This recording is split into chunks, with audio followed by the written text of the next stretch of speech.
এটা হচ্ছে কি যষ্টি আসন বলে। পুরো টান টান করে এরকম বডিটাকে শুয়ে রাখতে হবে। নিঃশ্বাস স্বাভাবিক রাখবেন।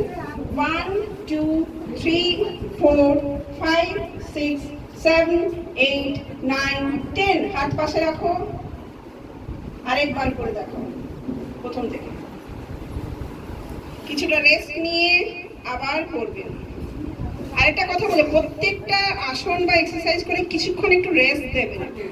হ্যাঁ, 30 সেকেন্ড রেস্ট দিয়ে তারপর নেক্সট এক্সারসাইজটা করবেন। এটা বলছি, আমি সবই বলছি।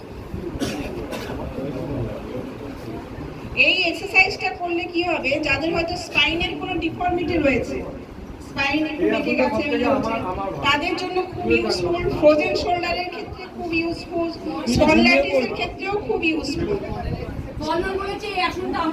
আমার খুব ভালো, আমি আসল করি না করি। 2 3 4 5 6 7 8 9 10। এই সেম এক্সারসাইজটা আবার উপর হয়েও আছে, প্রোনেশনে যষ্টি আসন। প্রোনেশনে দেখাও,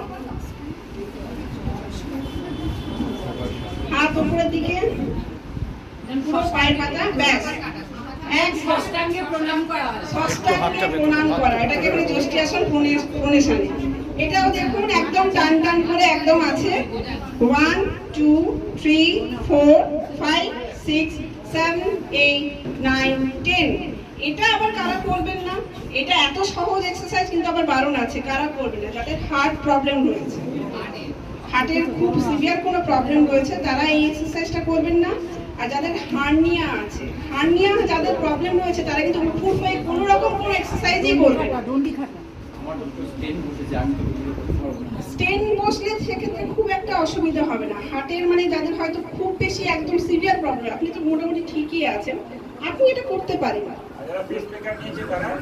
পেসমেকার নিয়েছে তারাও করতে পারেন, কিন্তু তাদের এটা না করাই ভালো। তারা সোজা হয়ে যেটা আছে তারা করবে। তারা কিন্তু কোনো রকম কোনো এক্সারসাইজ উপর হয়ে করবেন না, এটা আমি বলে দিলাম। এটা মনে মাথায় এলো, এটা আমি আপনাদের বারণ করে দিলাম। তো উপর হয়ে যে যে এক্সারসাইজগুলো করবেন দেখাবো যেগুলো, সেগুলো যাদের হার্নিয়া প্রবলেম আছে তারা নোট ডাউন করার দরকার নেই।